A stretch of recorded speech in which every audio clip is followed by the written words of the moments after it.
Aloha kakahiaka. Good morning, everyone. Today is Friday, March 1st, 2024, and you are on the Aloha Friday Hawaii Real Estate Show. Welcome.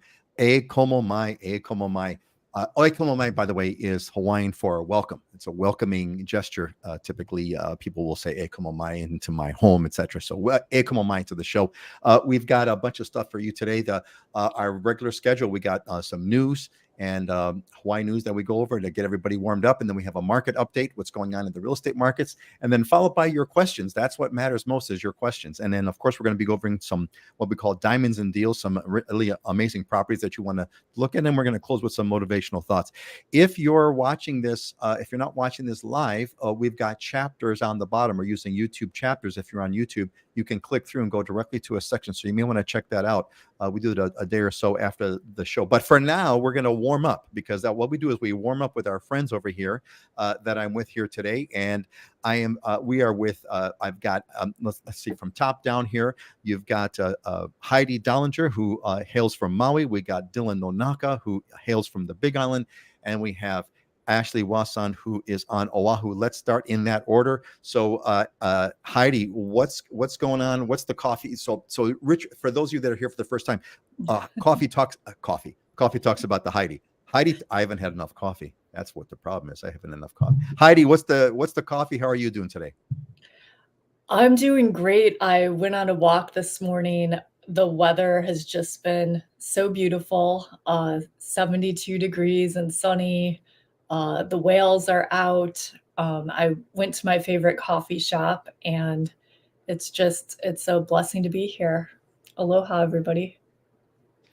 That's it, man. It has been nice weather. My wife and I are taking walks in the afternoon, and they're nice and cool. And we're coming back, and we finish our walk, and we're not even sweated up there. Hey, Steve is with us. Steve, welcome back, buddy. I hope everyone's doing today. I think so, Steve. We're just another beautiful day in paradise. Speaking of another beautiful day in paradise, Dylan, what's going on? What's the Aloha shirt? How's the Big Island treating you today? This is a Sig Zane local designer out of Hilo with the kalo print, right? The taro leaves. Just good to be back. I missed the last show. I was in Lake Tahoe snowboarding with my kids. It was an amazing week of a good time. So sorry I missed you guys, but I was up on the slopes during that call, and I wouldn't have missed it for the world, spending that time with my kids. So it was awesome. Beautiful 3 days of snowboarding, like killer weather. And then the day that we were leaving, like the snowstorm came in and we just made it out, and I didn't get stuck. So couldn't have been better timing. Man, that is divine intervention. Those moments with the boys, while they're young, those are precious moments. My daughters are in their 20s now, and when they were young, we went on all kinds of road trips and all kinds of vacations, and boy, those memories are just unbelievably priceless. So excellent. Glad you're doing that. I'll share, right? I mean, there's motivational thoughts at the end, but this is for the parents out there, this is a life-changing stat that I heard years ago, maybe 10 years ago, but 80% of the time that you physically spend with your parents is over when you turn 18, right? So if you think about anybody who's gone through that process, right? Like seems like you're with your kids all the time, but once they turn 18, you might see them once a month, once a year. I mean, that time gets few and far between. And so that physical time that you actually spend with your children ends when they're 18. So you got to definitely make the most of those years, because it gets thin afterwards. And I'm sure you've experienced that. And I will add to that by saying that, and that's all true. And the years from 0 to 18 go by in the blink of an eye. It is the blink of an eye. I mean, my daughters, I was dropping them off at kindergarten just yesterday, and they're in their 20s now. So speaking of someone who's in their 20s, hey, no, just kidding. Hey, Ashley, how's it going? She looks like actually looks still like you mentioned a couple of you were born looking that way. Ashley, what's going on? How's Oahu? What's going on the windward side of Oahu? Wow. I mean, thank you guys. I appreciate the comment. At this age, it's a comment. And I do recognize that with my genes, I will probably hit 50s and then instantly look 50 years older than I am. Because that's just the blessing that we have here. And I stay out of the sun and try to keep it, I guess, healthy. My skin and my body as healthy as I can in this nice weather. But I love the beach, and I'm so glad that it's warm again. but not too hot. So right now is the perfect weather for me. I love it's cool in the breeze, but it's hot in the sun. So the house is staying very comfortable. I could wear socks and middle if I want to, or I can go outside and I get hot super fast. So I just absolutely love this time of the year in Hawaii. It's my favorite. And do you know what I mean? It's not raining as much as Perfect. the previous few months, but it's not scorching where you're just sitting here like wishing that you're in the AC. It's the absolute best. The whales are still here, to Heidi's point. So it's just so much activity. It's my absolute favorite month of the year. Interesting. I've gone through when I was doing the videos on weather. It really I did like there's YouTube videos on the channel for each month of the year what the weather is like. So I really had to kind of focus my brain every single month, and I did them during that month, so I had a good experience. And actually, as I was going through that, I realized that actually for me, April is the perfect month. I was going to say March and April; those two are they go hand in hand. My daughter's birthday is in April, and so it's there you go, extra special. There you go. All right. Hey, let's move on. Let's kind of go a quick overview of some news that I handpicked that I hope you folks will find interesting. So there's a couple things, a lot of news going on in Lahaina, but the good news apparently is that things are looking they're kind of clean in Lahaina. Clean in terms of there was a lot of concerns that there was going to be air quality and water quality, but apparently no high levels of bacteria found off West Maui in 5 months following the Lahaina fire. And the Department of Health says that the ambient air quality is good. So that is a good thing. Another funny thing is the housing emergency group is gone. So way back a long time, not too long ago, but in the early days of the current governor's administration, he created an emergency proclamation that housing was an emergency, lack of housing was an emergency. There was an emergency group that was formed. There was a housing czar that was appointed. Housing czar is out. She's gone. And the housing group has been dissolved. So, it's not just because you make a declaration doesn't mean it's going to be so. We live in a democracy, not an empire with an emperor. So anyway, it doesn't happen that way. All right. So hiking foolishly. Don't be stupid. Don't be dumb. Don't be dumb when you hike because it's going to cost you. They are finally, in my opinion, they are creating hiker rescue bills. So if you are a hiker and if you need to get rescued, you're going to get a bill. And so that is moving through the legislature. It hasn't been passed exactly yet, but it's moving its way through. So that's another one. Lahaina housing complex. I want to hear from Heidi about this when we get back to our discussions there. But there's a bunch of housing conflicts that are growing in Lahaina housing. For example, here's a simple one. One group is asking for an extension of protections for tenants who are being evicted. Tenants are being evicted because there is much higher rents available now. The rents are skyrocketing, and so existing tenants are being sort of kicked out. And so there's a wish for extensions for that. However, at the same time, there is also money flowing in to pay for higher rent. And there's all kinds of subsidies that are popping up the rent. At the same time, there's pop-up villages that have been trying to organize a pop-up rent-free housing. It's started out weeks after the fire, but it still hasn't gone up. So it's all kinds of conflicts. So I really want to hear from Heidi about what's going on over here. And then finally, one part that was kind of interesting.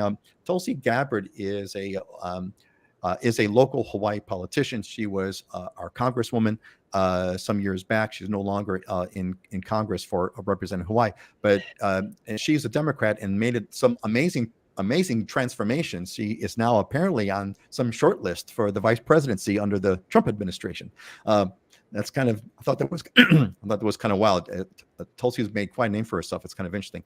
And then finally, if you look at the weather, it's going to be, the weather's perfect right now, but it's going to be windy. It's going to be a windy one, but the temperatures are not high. It looks like it's going to be all right. So with that, why don't we go through and talk to our friends here about let's do some combination of news and market updates. Why don't we start from the bottom up? How about if we go to let's hit Ashley with Oahu, then Heidi with Maui, and then Dylan with the Big Island. Oh wait, I'm sorry, Heidi. Ashley with Oahu, Dylan with the Big Island, and Heidi with Maui. Why don't we start with that? Heidi, what's going on? What do you see? What Heidi? Ashley, hello. Hello, everybody. Is this working? Is this on? Is this on? Ashley, what's happening? What's happening on Oahu? What's going on? I don't know if everyone's experiencing this across the islands, but the market has definitely picked back up. It's, properties that may have sat is going fairly quick. We're not seeing, like in some areas on the mainland, 10, 15 offers per property, but we're definitely going back to seeing multiple offers.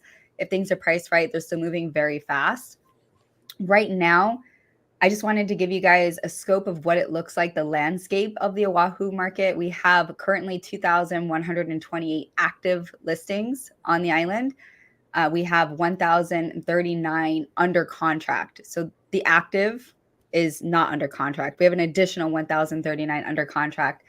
And in the last 2 weeks since we were last here on this show, we've had 304 sales in the state for single family and condos. This does not include commercial or land.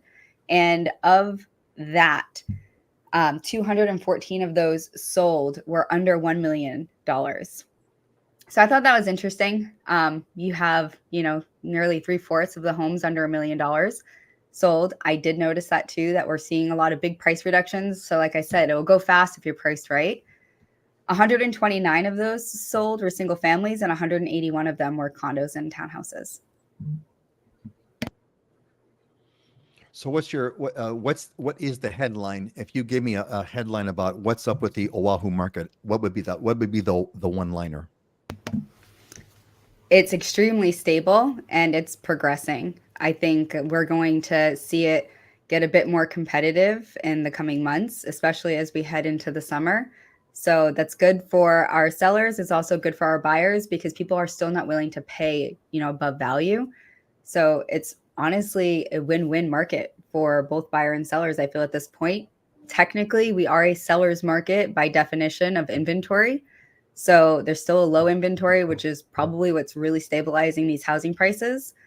But we're likely not going to see interest rates go down, a huge amount. Even when the feds, I think it's common knowledge that the Fed said that they're going to push back lowering the rates until possibly third quarter, definitely at least second quarter. And so I think people are just not going to hold off on buying any homes. And I think right now is genuinely a great time to just make moves in real estate as a whole. Excellent one-liner. Excellent one-liner. Thank you. Thank you. I didn't breathe the whole time, so it counts as one line, right?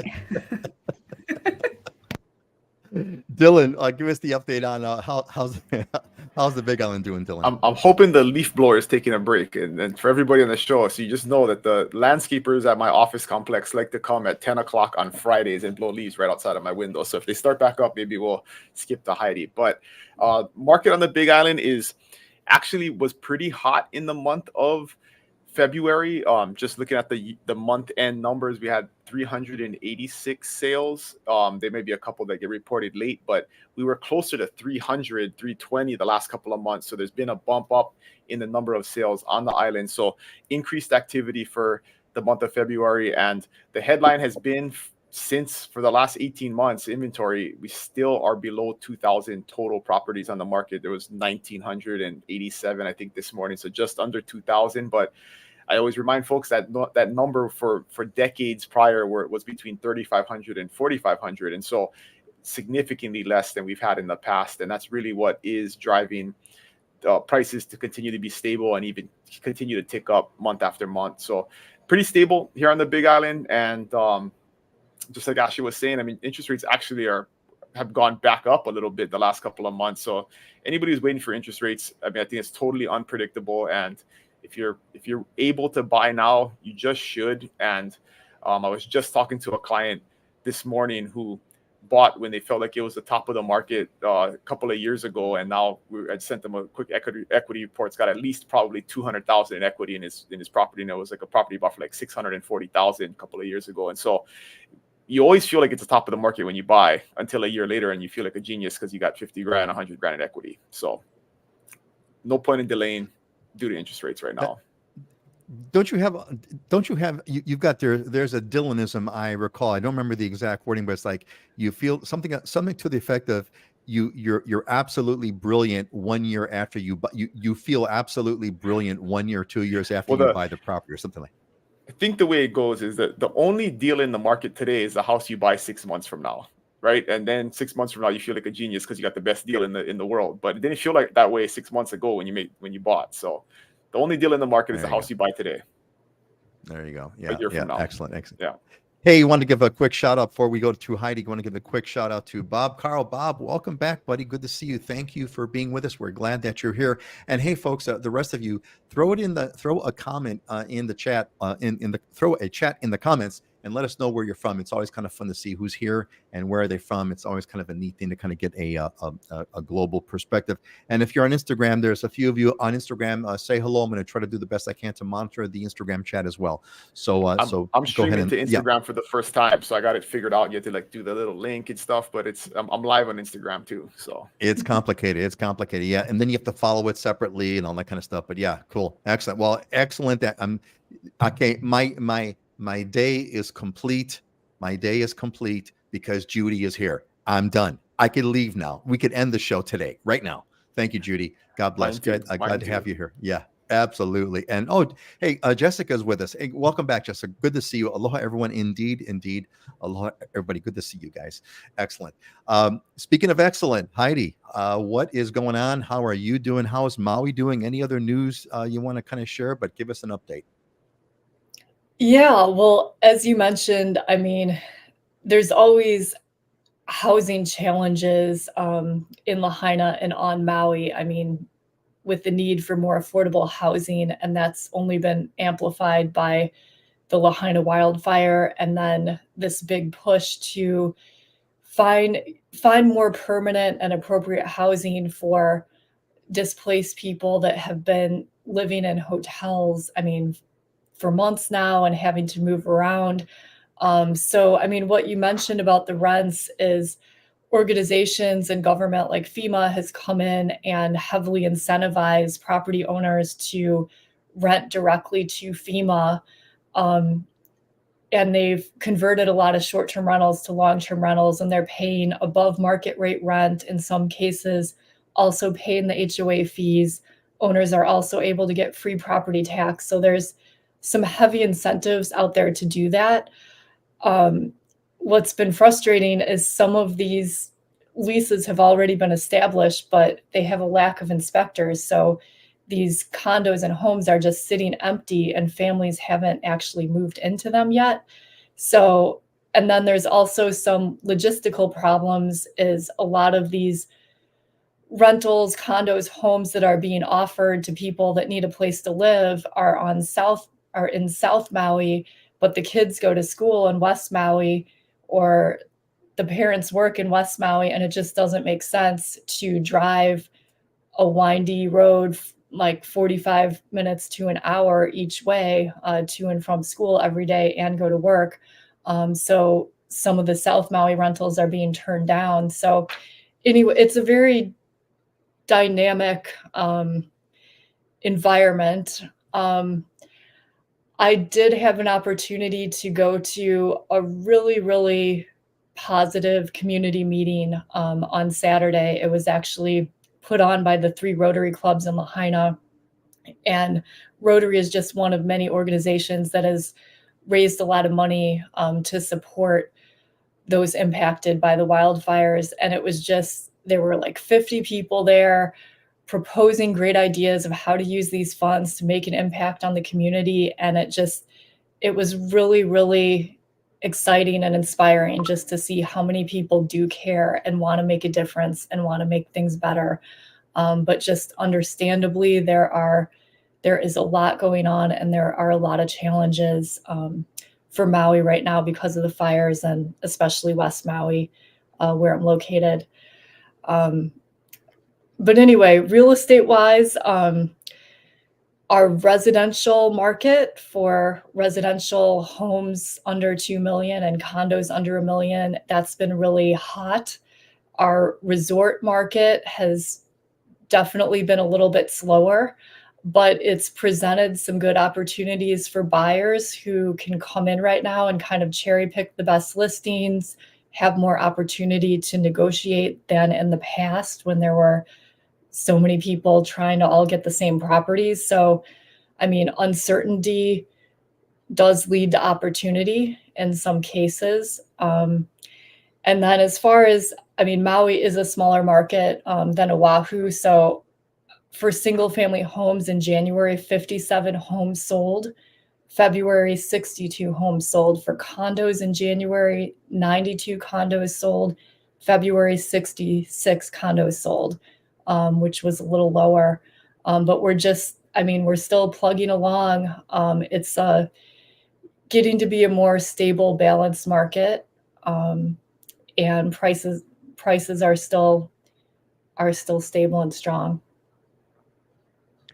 So Heidi, what's your headline? What's your one-liner as far as how would you characterize the Maui market different from what Ashley said, from what Dylan said? How would you what's your big takeaway on current status of Maui?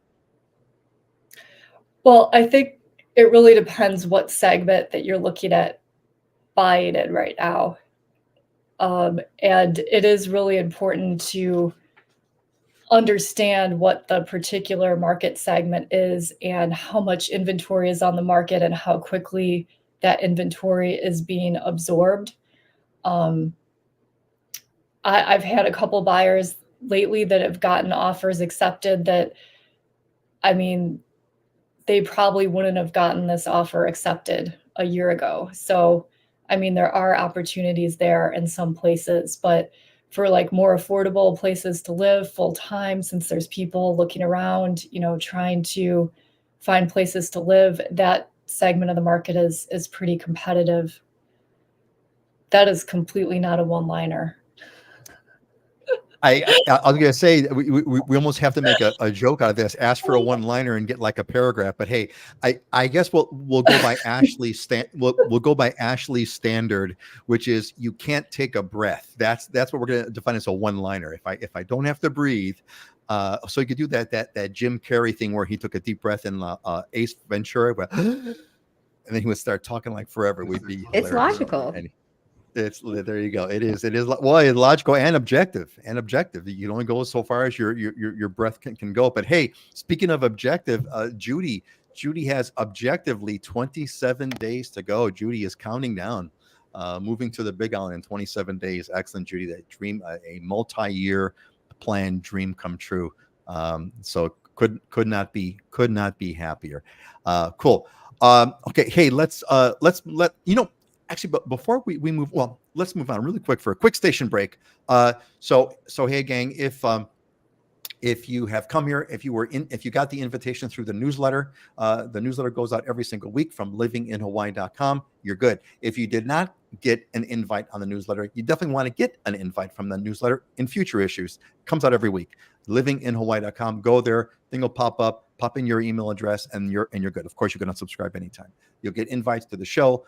We have great content coming out every week: photos, videos, articles, etc. So you definitely want to get a hold of that. I wanted to let me give everybody a quick thing. Give us your questions. So if you're here live with us, you get priority. So if you've got anything, it's ask us anything. Typically about Hawaii, but I suppose you can ask us anything. Pop it in the comments, and we'll throw it up on the show screen, and we'll get into the discussion. So I wanted to kind of put that out there so that you folks can start thinking about it right now. But with that being said, one thing I am curious about is I would think that right now a cash buyer would have a significant advantage, not because they can close a transaction any quicker, which they probably could, but the fact is, as a cash buyer, you don't have to deal with the high interest rates, right? So you're getting a little bit of an advantage because the prices they're a little bit lower. Like Heidi said, there was an offer that got accepted that wouldn't have normally got accepted. I'm assuming, Heidi, that's because it was a below, a offer that was below what they were asking. What's your folks' take on sort of, what kind of an opportunity this presents for a potentially all cash buyer? Anybody want to kind of chime in on that? Just go ahead and unmute and speak to it. Well, I know that we're seeing here a lot of the cash buyers are for higher price point properties. So, luxury, high end, or multifamilies, things that people are doing 1031 exchange with. Sometimes condos, lower price condos. But I'm not seeing tons of cash for like that mid range, traditional sort of 3-bedroom, 2-bath home property types. Interesting. So it's the high end. How about you, Heidi? Oh, Dylan, go ahead. Dylan, go.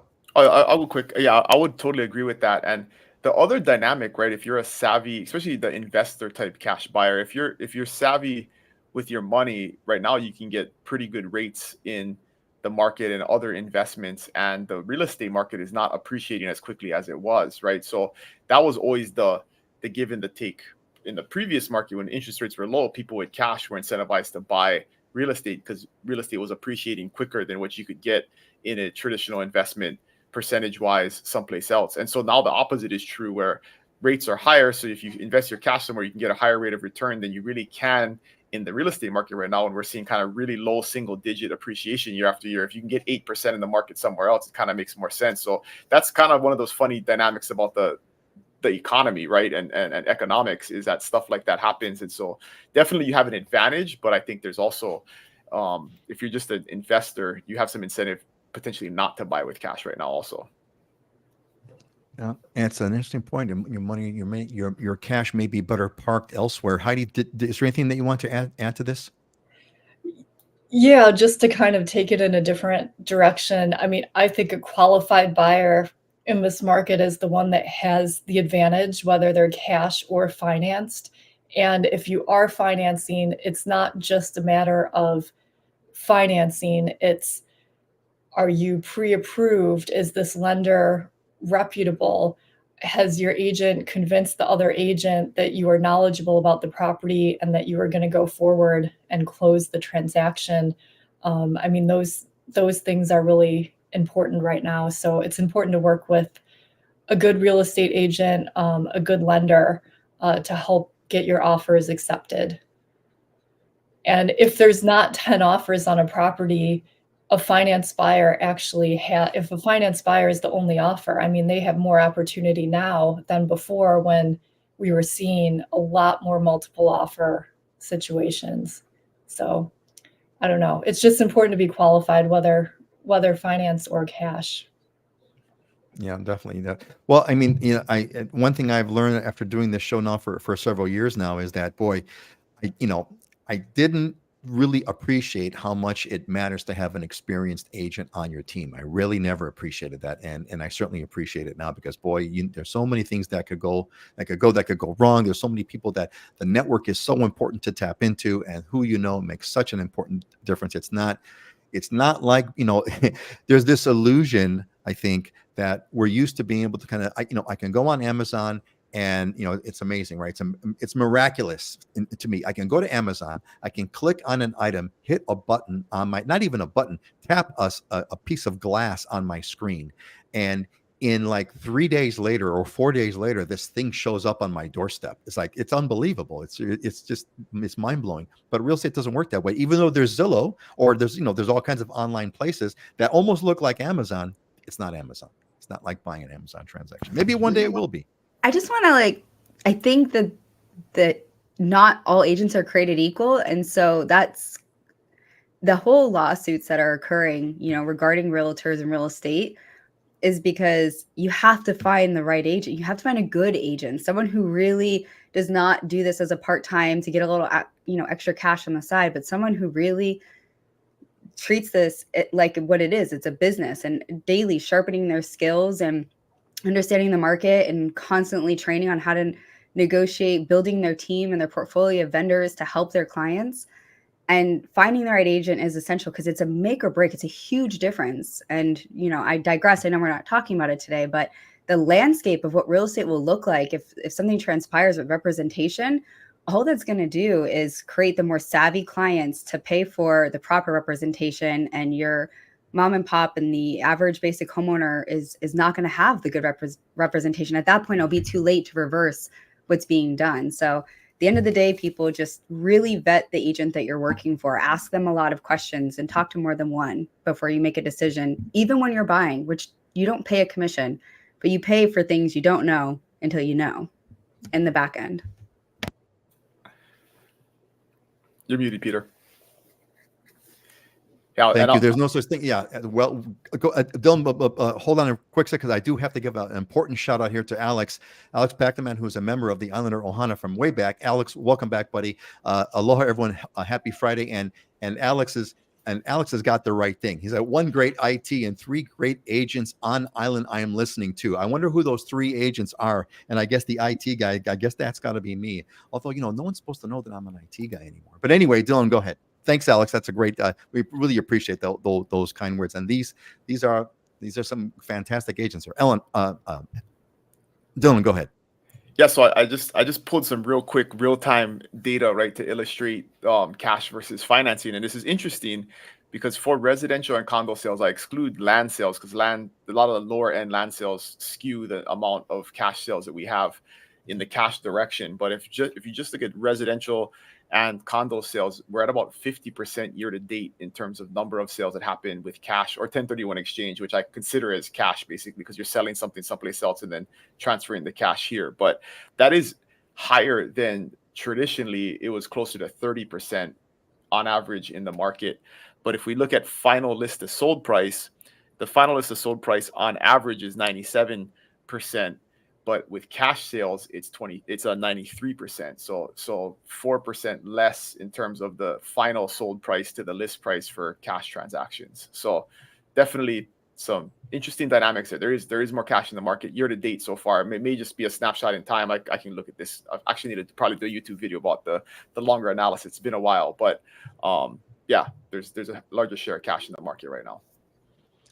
Interesting.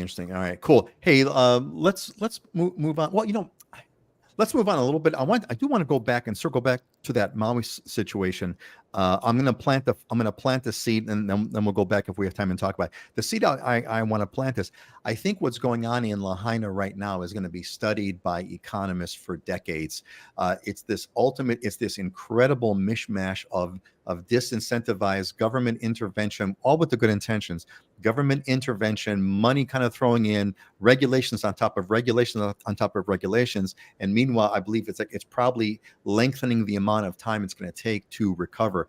I feel like I want to go get a book on the history of the Chicago fire. Chicago was burned down to the ground in 1871. The entire city there was nothing left because it was all wood. The whole city was burned down, and within 10 years they were back up, and actually they were featured on the World's Fair. So it didn't take 10 years to build the city. In 10 years, they were like world-class city rebuilt. The whole place was rebuilt in a very, very short time. I can't give you an exact number, but anyway. Okay. Anyway. Let's move on. We got some questions that I want to hit over here. Gang, if you're here with us, please pop your questions in. We'd love to hear from you first. You take priority. Let us know what's going on. Let us know what you'd like to know. Ask us anything. Meanwhile, let's talk about. Here's a great question that came in, I think, as a good example. It's about do you know any endocrinologists? So this coming from Karen in Livermore, California. My husband and I are considering moving to Kona for retirement. I am looking for an endocrinologist for my diabetes. Can't seem to find one. Any thoughts?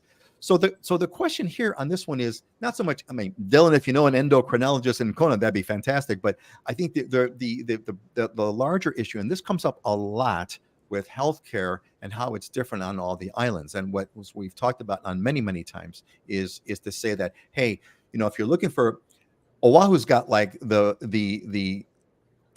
the equivalent of a big city, right? Like a big city on the mainland. That's where all the hospitals are. That's where all the medical care. There's a high concentration. And the other, the neighbor islands are like small towns. So just like on the mainland, how you would go to a small town, there's only like maybe a country doctor or some basic medical care. And when you need to go for the big stuff, you have to drive into the city. Same thing applies here. But anyway, I'm curious to get some comments on this. Dylan, what is first of all, Dylan, do you know any endocrinologists in Kona? And number two, what's the general take that you've got on what sort of care can you expect on the Big Island in Kona or in Hilo? And sort of when do you really have to fly to Oahu? Can you give me any sense of that? So In full disclosure, I had to Google what endocrinologist was because I had no idea. And so I was educated this morning when I saw this question and I found out. And then I also Googled if they're running in Kona, and 3 doctors came up. I don't know any of them. I don't have any personal experience. But apparently that's part of their practice. But the way I would answer this question, I think, is bigger and more philosophical, and it's something that you really got to consider, because sometimes there's these barriers that we put in our minds that don't necessarily exist. And I'm not an expert in the medical field, but from what I understand endocrinologists do, it seems to me that everything they do can be done remotely, right? So you don't actually need one in town. It seems like you could do blood work and send it to them, and they could do the analysis and then tell you what you need to be taking. And that's kind of my understanding of what they do. And so it's part of the larger kind of idea of the fear of living in an isolated place without access to a lot of things. You know, there's no blockbusters in Kona either, right? Because we have Netflix. And so that's one of those things where a lot of times now, I mean, we've done telehealth kind of a lot lately in my family, because my wife loves to Google stuff and then just figure out, let's just find somebody online that can do a consult, because they don't actually necessarily need to touch you and feel you if they have your lab work and other things. And so just something to consider. I mean, I understand people like their kind of doctor in their hometown and somebody they can go into their office, but is that totally necessary in terms of what your needs of care are? And that's the true of all things. You talked about Amazon earlier. I mean, we don't have a Kmart here either anymore, but nobody's missing it, I think, because the Amazon package shows up 2 days later. I see the plane fly in every night at 5 o'clock from my lanai. You know, they have a dedicated plane that flies to Kona. So it's really like within 48 hours, you end up getting your Amazon orders delivered. It's insane. But the necessity of having stuff in your town physically is not as actually true anymore as it used to be. Yeah, that's really, really true about that. And Judy kind of chimes in here. Exactly right with the small town medical idea. We just flew to Denver from our small town to see a specialist for our daughter. We'll just do the same when we live on the Big Island. Yeah, I mean, that's basically what you got to do, Judy. And like Dylan's saying, a lot of this is changing with telehealth. And on those things, you know, and me personally, as someone who's rediscovered that I actually enjoy not having to go anywhere thanks to COVID. I want to do everything remotely. Yeah, that it couldn't come fast enough. Could not come fast enough. I want to do everything remotely if I can. And the same is true of the real estate industry, right? There's people who think they need to like walk into a real estate office in a high rent building to do real estate business, when the truth is, I mean, for all of us, we can attest, like, I haven't met in person with a client at my office in years. I mean, it just doesn't happen. And I sit here all day, every day, and very rarely does an agent actually bring a client into the office. I mean, this happens at Starbucks, it happens at the property, it happens online via Zoom, everything's signed electronically. So the need for like that physical space or that physical presence is not even a thing anymore in the real estate industry. Very, very rare is that necessary. And so we just can't let that kind of stuff hold us back, you know? Hey, you know, now that you mentioned, so here's an offhand question. So are the days of high-end real estate agents driving really, really nice cars because they would take you for a drive, they would pick you up and kind of tour you around the island and kind of do all kinds of things? Are those, I'm assuming those days have got to be long gone, right? Got to be long. Well, I think the days of having a nice car are not over. I mean, you do want to, you want to be comfortable personally, right? I think that's super, super important, is you want to be comfortable, but then you don't want to go pick up a client to go see a $2 million house or meet them at the house and you have a juggy, you know, Corolla or something. So How about you, Heidi? Go ahead, Ashley. Go ahead. Go, Heidi. Ashley. Heidi. I think Dylan's comments are great. I still do meet people in the office. I mean, I think the in-person experience is more rare, but it's still important and valuable in the right cases. And I mean, I drive people around in my car, but it's not as often as I had anticipated, because a lot of times I meet people at the property, or my clients are not even on island and I'm previewing the property for them. So, I mean, my weekly schedule is not every day driving around people in my car. I would say maybe once a month or once every couple months, I'm actually picking people up and driving them around. But that does happen. And and there's a place for that too. And it's a great way to get to know people, is spend a few hours in the car with them. So yeah, we do There it you all, go. but there's so many more options these days. And yeah, coming out of COVID and the pandemic, I mean, meeting on Zoom is really normal for people, and it's a great way to really get to know people that might not even be on the same island or in the same state. Yeah, that's really changed everything. Ashley, what's your 2 cents here? The first decade I was in real estate, I drove beater cars that were all under $2,000.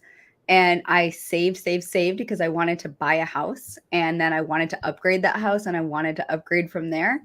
So I never drove clients around. They always wanted to meet me there. However, I will say that, the last few years when I've gotten to higher end and some resi commercial, I do find myself driving people ever so often, usually older people or very high end, and very rarely when people are flying in and they're coming straight from the airport and they're literally just looking at property for a couple of days. As far as meeting in the office, I opened up a co-working space my partner opened up the co-working space in Hawaii Kai, and I have my office there. And all of my agents on the team wanted an office. They wanted to get away from their house and the kids, and we're going to use it. We want to sit front desk. And I think people have this perspective of what real estate is, and they're going to get dressed up and, wear nice clothes and be in the office and mingle. And not one of them came in there unless if I held a meeting or a training or like made them. And then I was like, well, no use here. The only people I meet there, again, is very high end or commercial people who want to sit down and do a conference or have a place that's private to hold the conversation. It's not common. Well, hey, And one more thing on this, the market actually, I think, affects this dynamic too, because right now in the low inventory market that we've been in the last couple of years, very rarely do you have like 10 houses to show somebody. Like, I remember the days when we would set up 7 or 8 showings and you come in and we drive around all day together and see all of these houses. And now it's almost like maybe there may be 1 or 2, and it's like, we got to go see it this afternoon when it comes on the market. So we just meet at the house, right? It's not like the days of like the long tour where we go and see 7 houses on a Saturday and then choose which one is the best. It's a much more sporadic kind of one-to-one experience in the market that we're in. So that probably cuts down on that too. More convenient for us to just drive to the house and meet there, right? You come from work, I'll come from the office, and then we'll meet there and do the tour. A lot of changes. I did get And a little bit off track. Peter, the smartest person in the whole world, right, is the person who bought a house sight unseen in 2020. Like, that's the most genius person. That's the person that feels the most smart about themselves than anybody, and they never even showed up. And I can tell you, I got so many amazing clients and friends that have just feel like I'm the smartest guy in the world for helping them, and I'm like, you're the smartest guy in the world for taking the risk of buying something, taking the risk, sight man. unseen, That is never even visiting. So true, so true, doubled their value in 4 years. Yeah, so true, so true. I'm going to go to circle back. We got a little bit off track over here, but the endocrinologist, Heidi, what is your sort of, how do you address, I know, but again, I'm not specifically about an endocrinologist, but how would you address the concerns that some people might have about, healthcare specialists on Maui and how that would all fly? Kind of what's your, when you have to fly to Oahu, when you kind of do it on Maui, what's your response to that from the Maui's perspective? Well, there's medical professionals on Maui. If you're looking for a specific specialist, I mean, a lot of Maui residents do fly to Oahu to go see specialists, and you can fly to Oahu and fly back in the same day. Our insurance through Kaiser, which is like one of the main providers here, often they pay for you to fly to Oahu and for your partner to go with you if you have some need to go get a test or do something medical wise. But for basic care, there's places here on Maui that people can go. Excellent. This is really more of a neighbor on issue than it is an Oahu issue. But Ashley, if you have any one-liner to share on about endocrinologists or the whole specialist idea, we'd love to hear it. Okay, that heavy enough. Okay. Hey, so Alex has said, hey, the island will heal you. Also, food is not processed. I had health issues as well, so eating clean food will help. Yes, Alex, that's the holistic approach, and certainly I think there's a lot to be said about that. I would also say too is while the food is not processed, not the food that comes from Costco, not the food that comes from the supermarkets. That's just as processed as anything else, Alex. I mean, if you certainly you're going to have a better chance at farmers markets, but even farmers markets, a lot of the people at farmers markets buy from the same place that Costco buys from, the same wholesalers, and just take that same exact processed food and bring it and sell it at farmers markets. However, you will find organically grown. I think the one thing that's actually the most interesting about that, now that I think of it, Alex, what's really cool actually, and I don't know if this is on a thing on the mainland, but what's really cool is there are certain neighborhood supermarkets that buy, for example, like fresh fruit, like mango. I know for a fact, mango. They will buy mango from people's homes, like right down the block, right down the street, and they will buy mangoes from those folks and sell those mangoes at the store. I don't know how much that's the case. And actually, you've got to have something to say about processed food and organic food, Ashley. This is right up your hippie girl attitude. So I don't know what you want to add about this, Ashley. Go ahead. You're muted. I'm pescatarian. My daughter's vegan, and I had a very scary health diagnosis when I was 20 years old, and I lived in Hauula. And I was absolutely shocked. I was very unaware of health. And I will say that just like any other location, the healthy food or the unprocessed food is just as available here than anywhere else. I had to completely shift my mindset and shop organic and garden and grow myself. Homesteading is definitely the best way, barter system and homesteading, to get natural and organic food here or anywhere. Hawaii does have a fantastic tropical environment for many things to flourish and thrive here, but you do have red clay dirt. So it depends on what part of the island you're living in. So you do have to work at it like anywhere else. But there is a lot of healthy minded people here. So it's very easy to find your network and your group to be able to thrive together and to network together. But I agree. Food is the best source of medicine, water, and learning how to breathe. Most people don't breathe properly. So those three things. Cancer can't live in oxygen-rich environments. So, keep that in mind when you're being physical and you're actively breathing correctly, and when you're eating foods that have, nutrients, you can certainly heal most things. Just getting that oxygen-rich environment there. So Alex says true. Yes, yeah, Alex. I mean, it kind of goes both ways, but thank you, Ashley. I knew you were going to be I just intuitively knew that you would be an expert source. Yes, absolutely true. Alex agrees with you, Ashley, and I do too. Aloha Supernova chimes in. Island Naturals in Kona, and thank you, Aloha Supernova, for that comment. Actually, I've got a question from Aloha Supernova. And let me just pop this one on the screen. This is a question for you, Heidi.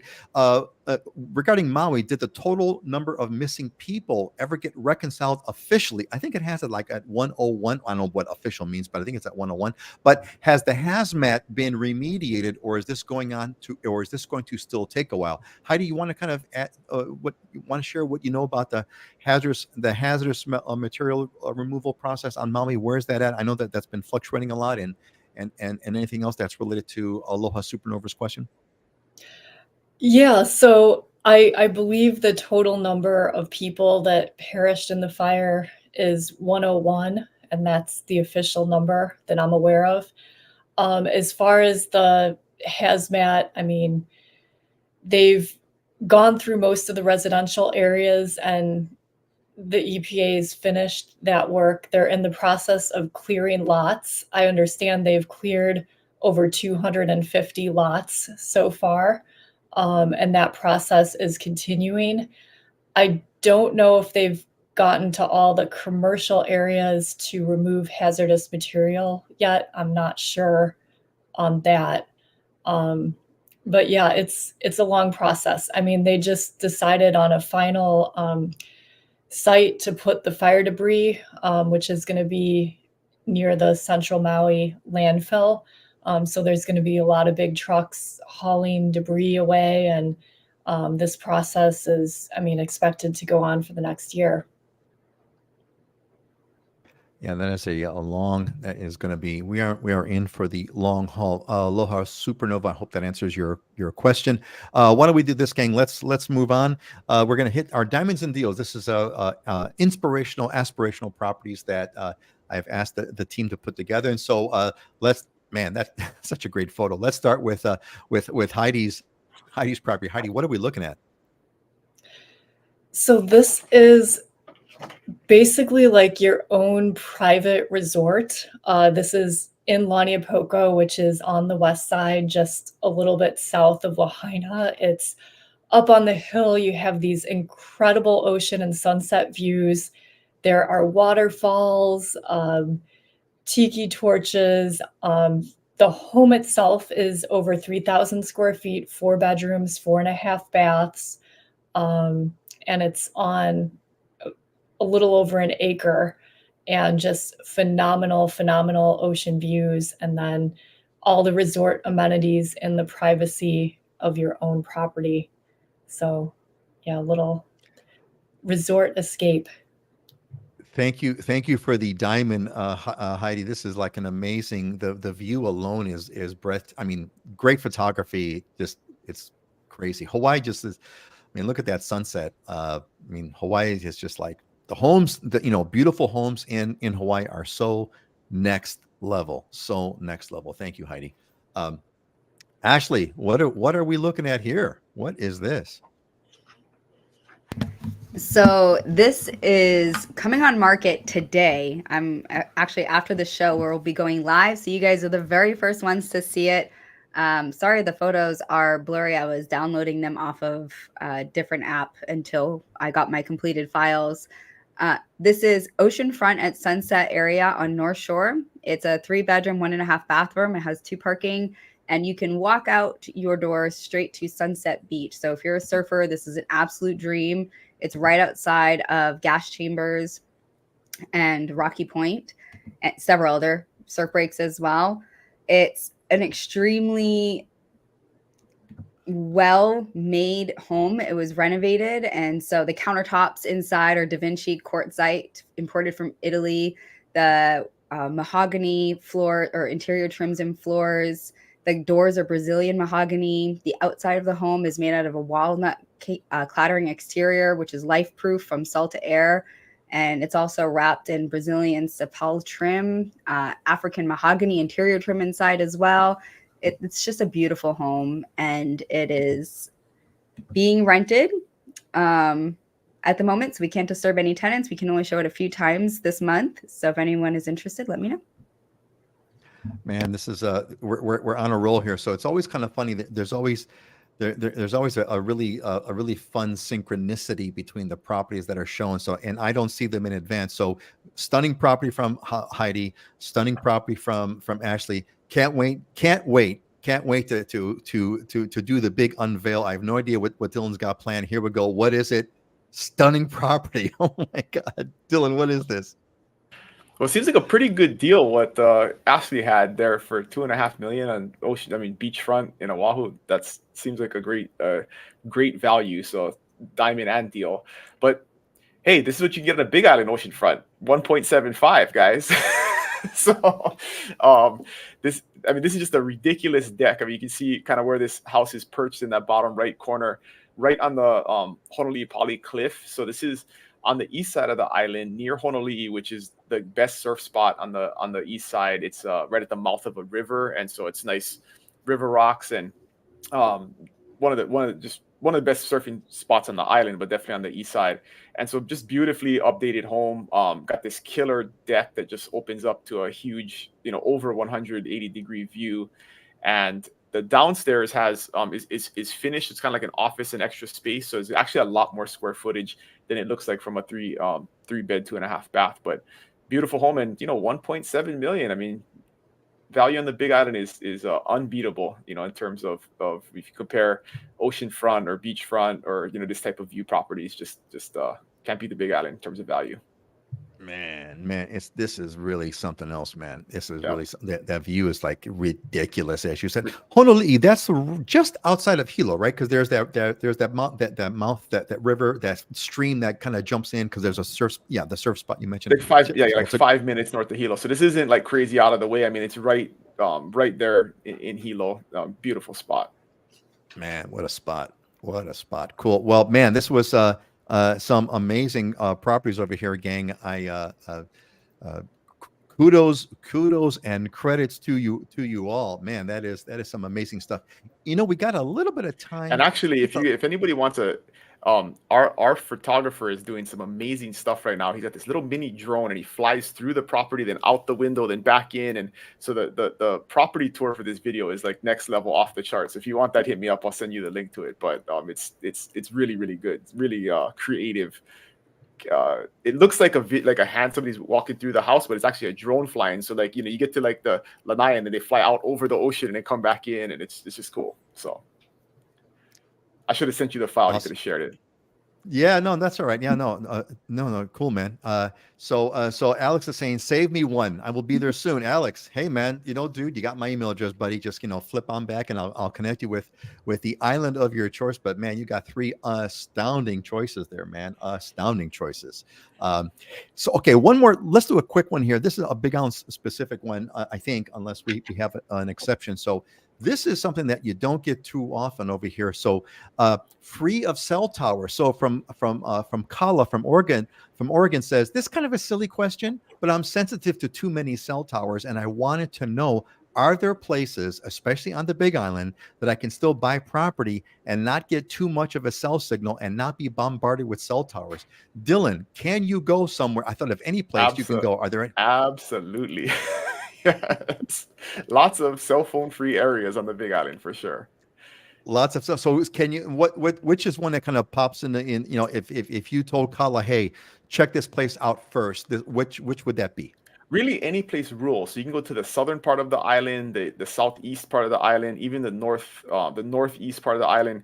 So as long as you're kind of away from any population centers, there are pockets where the cell phone service is minimal, if at all possible. So there are actually a lot of areas that you can go with, and it's funny because a lot of times, in our property descriptions, people will say there is cell service here, right? That's a benefit because you're not going to have regular telephone and landline type service in those rural areas. So whether or not you have cell service is sometimes a selling point. But if you're on the other side of it, then you'll definitely be able to benefit from that.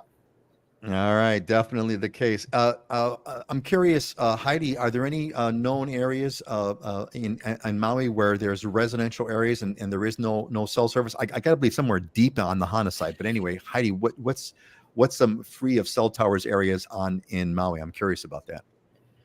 Yeah, some remote areas in East Maui out by Hana. I mean, there's very, very limited cell service over there, so that would probably be the place to go. And any of the more remote areas, like maybe way up in Haiku or something like that. But most places on the island, I get cell service. I have Verizon, except out in Hana, no cell service. There you go, man. Live in Hana. Kala, you will not. Big Island, you need Verizon too. That's a big recommendation because you come here with T-Mobile or something like that, then it's cheaper, but you get what you pay for, just like your real estate agent. Dylan, I feel like you should be on Oahu and I should be on Big Island. Big Island is so good for hippies. Well, actually, you may want to look into this, but the hippie history starts on Kauai. That is where the original flower power children were born. They were born on Kauai. There's actually a great documentary. Yeah, there's a great documentary. I think I caught it on Amazon Prime. Check that out. There's a really cool documentary about that. That was that era in the 70s or the late 60s, 70s. There. I'm a product of that. I mean, that was my mom. She moved here in the 70s. She was a hippie from New York. And my in-laws are the same thing. There's a whole generation. A bunch of my classmates, all their parents came here in the like 75 to 80 and then started having kids. And then we're all that generation of folks that are from South Kona when it was like really, really rural and a crazy place to live. They lived in tents and in coffee shacks. And so, yeah, that's deeply ingrained in our culture over here. Yeah. I kid. I actually can't. I love. You're a city girl. I'm not a city girl. I love North Shore. Kailua is as city as I'll get. Like, there's still too many people here, but it's great for raising children.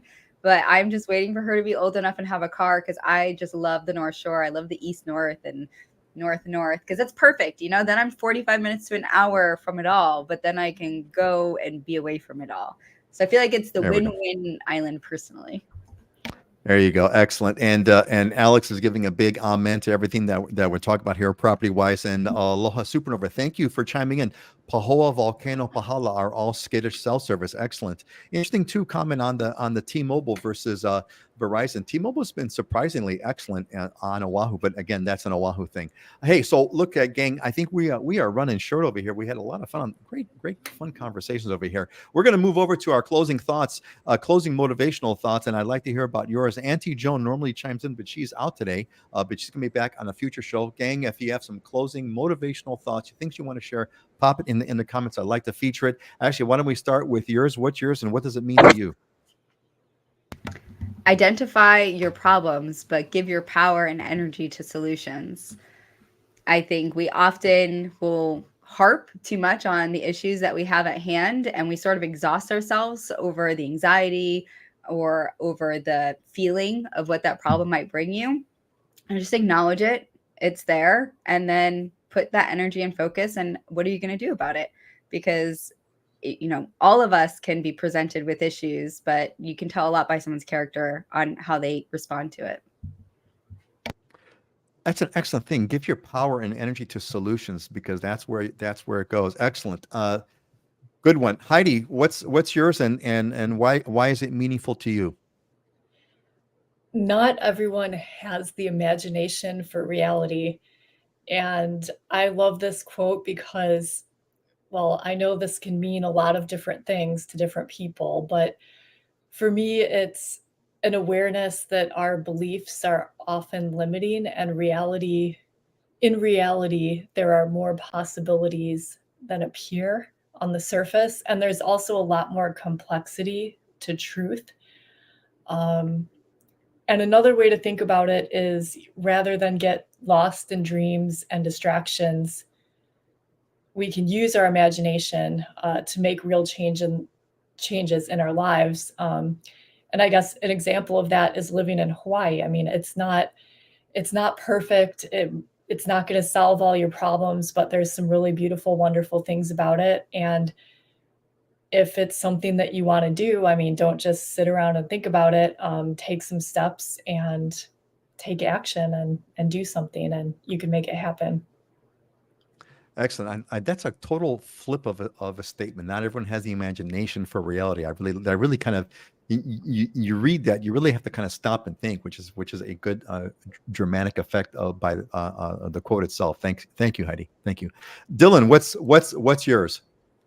So this is somewhat of a business context, but I think and I've talked about this before, right? That the American fallacy of do what you love and you'll never work a day in your life is a really bad thing to teach kids, in my opinion, because the things that we love to do usually do not produce income for us. And so if we look at business or our careers as something that we can do to spend the maximum time and resources on the things that we love to do, we will become passionate about that thing, right? And so this was just something that came up in a coaching session this week with one of my agents.